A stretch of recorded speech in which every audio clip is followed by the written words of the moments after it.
içeriği hakkında henüz bütünlüklü bir bilgiye sahip değiliz işin açıkçası. Ancak meclis komisyonuna geldiği zaman net bir fikre sahip olacağız. Ancak çok uzun zamandır bu meselenin bir mutabakata dönüşmesi için uzun süreli görüşmelerin yapıldığı İmralı Adası'nda bilgisine sahibiz ve açığa çıkan yasa tasarısının en azından orada mutabık kalınan yasa tasarısının hani bu dönemde gelmesi konusunda bir mutabakatın olduğu, meclis kapanmadan gelmesi konusunda bir mutabakat olduğu, çünkü toplum 2 yıldır bir bekleme süreci içerisinde ve bu daha ertelenebilir bir durum olmaktan çoktan çıkmış durumda. İkincisi de böylesi bir süreç için geçerli olacak, yeterli olacak seviyede bütünlüklü, bütün demokratikleşme koşullarını açığa çıkartacak ve siyasetin demokratikleşme zemininin önünü açacak, Kürt sorunun demokratik çözümünün önündeki engelleri kaldıracak seviyede bütünlüklü bir yasa olmadığını anlıyoruz. Daha çok bu silahsızlanma süreci olarak adlandırdığımız 50 yıllık çatışmalı sürecin sona ermesi anlamında bu süreçle beraber açığa çıkmış olan bütün handikapların ilk etaptan giderilmesine dönük biraz da aşamalandırılmış anladığımız kadarıyla. Dediğim gibi henüz ayrıntılarına sahip değiliz tam anlamıyla ama anladığımız kadarıyla biraz böyle. Biraz da aşamalandırılmış. Bunların giderilmesine, yani gerillaların dönebilmesine, yurt dışındaki sürgüne gitmek durumunda kalan, buradaki koşullarını bırakıp çıkmak durumunda kalan arkadaşlarımızın dönebilme koşullarının, cezaevlerinde uzun süredir siyaset yaptığı için tutuklu bulunan, hükümlü bulunan arkadaşlarımızın demokratik siyasete katılım kanallarını belli seviyelerde aşılacağı, bu konuda bir girişin gerçekleşeceği bir yasa tasarısı olarak gözlemliyoruz. Bizim beklentimiz, yani birincisi hani bu meseleler böyle gerçekten ele alınmalı ve kategorize edilmemeli. Bu mesele sadece bir güvenlik meselesi değil.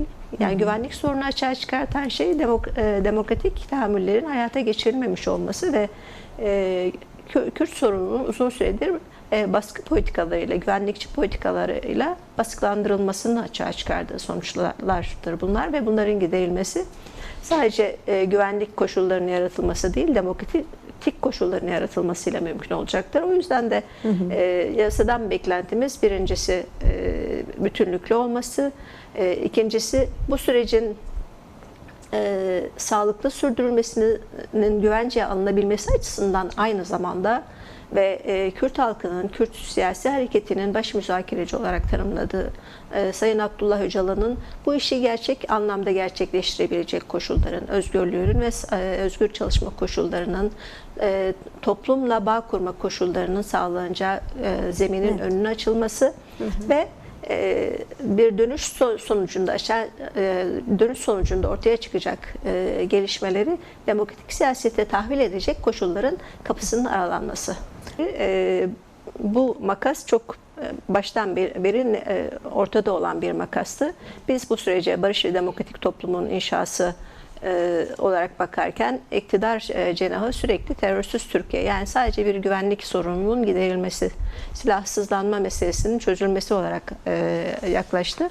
Şimdi bu yaklaşımı sadece bu çözüm sürecine yaklaşımda değil, tüm toplumsal meselelere yaklaşımında da görüyoruz. Yani ana muhalefet partisine dönük yaklaşımında tüm toplumsal dinamiklerin söz söyleme hakkı karşısında gösterdiği, işte gençlerin diyelim ki NATO karşısında yaptığı protestolara gösterdiği tavırda, bir mizah insanına gösterdiği tutumda, gazetecilere, avukatlara, çeşitli kesimlere gösterilen tutumda aslında iktidarın koruma meselesi üzerinden baktığını ve bunu yaparken de iktidarını koruma hakkı elbette söz konusu olabilir ama bu bir toplumsal rıza inşa ederek gerçekleşmesi gereken bir şeydir. Toplumsal rıza da bir refahla gerçekleşir. ki açığa çıkan ekonomi politikaların sonucu olan yoksulluk ve yaşanan açlık sürecinin geldiği etap belli. Son kertede işte emekli maaşlarının zar zor 23 bin liraya çıkartılması meselesinden de görüyoruz. Asgari ücretten görüyoruz. Birincisi refahı topluma yayarak ve bölüşüm adaletini sağlayarak mümkün olur. İkincisi de demokratik kanalların açılmasıyla ve insanların kendisini, görüşlerini ifade edebilme kanallarının açılmasıyla, örgütlenebilme özgürlüğüyle söz konusu olur. Siz bunları sağlayabildiğiniz oranda iktidarınızı da garanti altına alırsınız. Şimdi Kürt sorununun çözümü meselesi de böylesi bir demokratikleşme sürecinin en önemli başlıklarından bir tanesidir. Siz bu meseleye hala bu noktada bakmaya başlayamamışsanız ki Ömer Çelik'in açıklamalarından hala maalesef bunun ipuçlarını görüyoruz. Sadece o ince ince döşemeyi sadece bir politik iktidarın korunması anlamında bir incelik, kendisi de güvenlikçi mesele üzerinden ele alma ve bunun yollarını tıkamaya dönük, yani işte kendi kavrayışı çerçevesinde böyle bir anlayışın yansıması olarak görüyoruz. Niye böyle görüyoruz?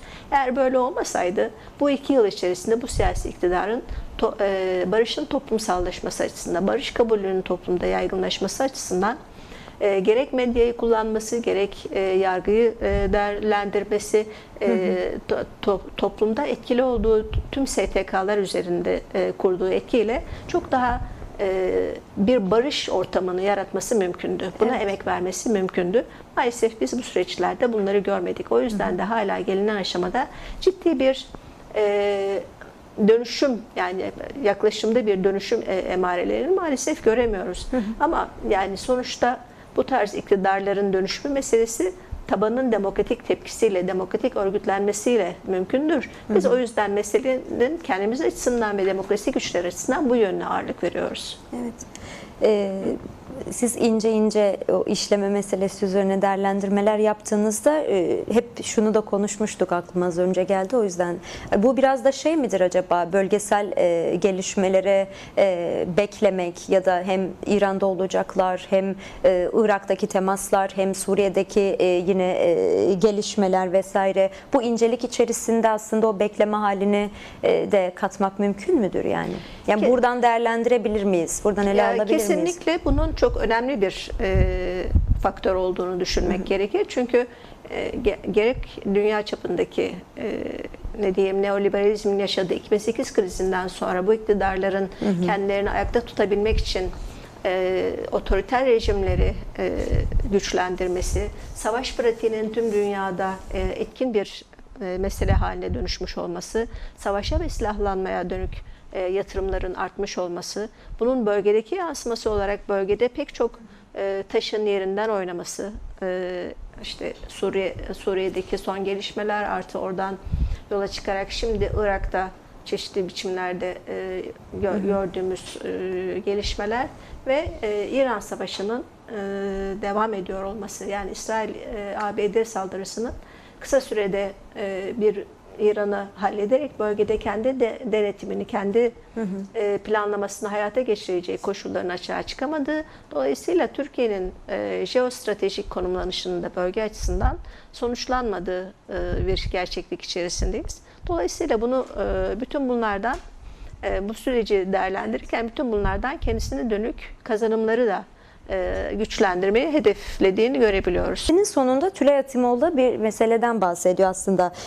Gelin bu mücadeleye hep birlikte omuz verelim diyor ve bugünkü grup toplantısında da birçok siyasi parti bu sürece dahil olmalı. Elbette ki fikirlerimiz farklı olabilir. Bu kaçınılmazdır diyor. Ancak bu tarihi anı hep birlikte mücadeleyle öne çıkaralım ve sürdürelim gibi ifadeleri vardı. Bu konuya dair de dün Gülistan Kılıç-Koçyiğit'in bir açıklaması olmuştu. Yine partiniz Grup Başkan Vekili Barış İzleme ve Takip Kurulu'ndan söz etmişti.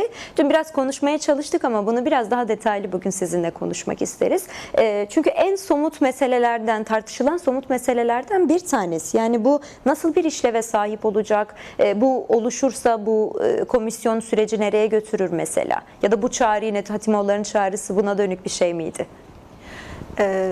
Ben Tülay Hatimoğulları'nın çağrısını iki yönlü okuyorum. Birincisi tüm siyasi partilere bu meselenin parçası olmak, tam da sözünü ettiğimiz bu meselenin meclis koşulları içerisinde, meclis bütünlüğü içerisinde çözülmesini sağlamak. Çünkü bu sadece iktidarın ya da DEM Parti'nin ya da Kürt halkının sorunu değil, bu tarihsel bir sorun ve her birimiz bu tarihsel sorunun yaşanış biçiminden şu ya da bu şekilde etkilendik.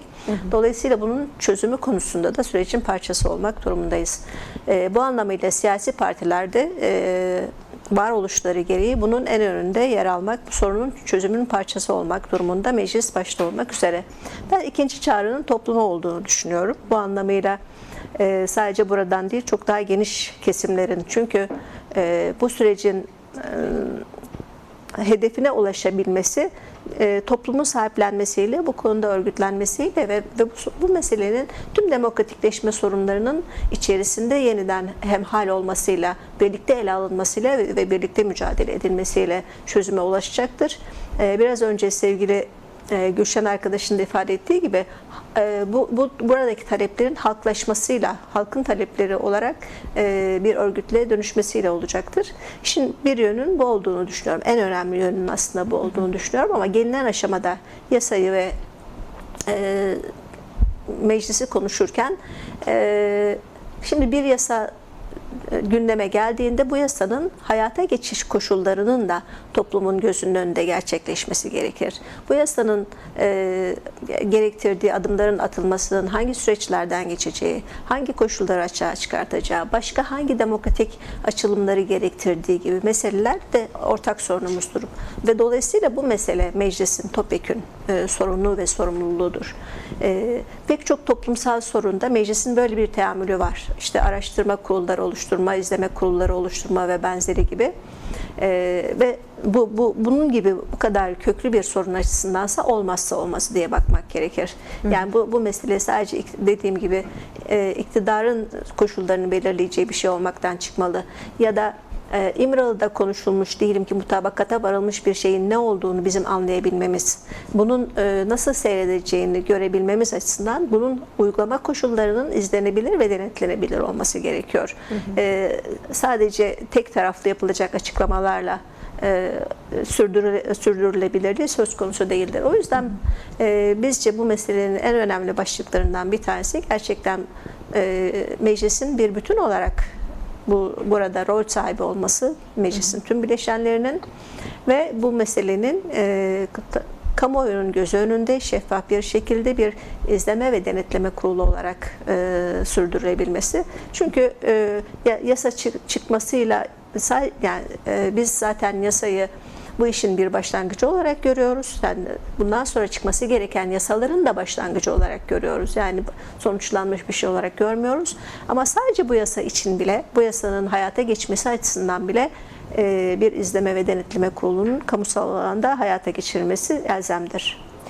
Peki bu oluşursa içerisinde evet siyasi partilerden temsiliyetler olsun ama böyle gönüllü olan ya da buna dahil olmak isteyenler var mı parti temsilcileri olarak? Yani şunun için soruyorum, kimler olacak bu yapının içerisinde? Onlar tartışıyor musunuz, konuşuyor musunuz? Şu an heyetlerimiz bütün partilerle böylesi bir süreci birlikte götürebilmek, yani bu sürece birlikte sahip çıkmak açısından çeşitli görüşmeler gerçekleştiriyorlar. Grup başkan vekillerimiz, önümüzdeki dönemde eş başkanlarımızın da çeşitli programları olacak bu çerçevede. Biz zaten bütün partilerle bunun için bir görüşme gerçekleştiriyoruz.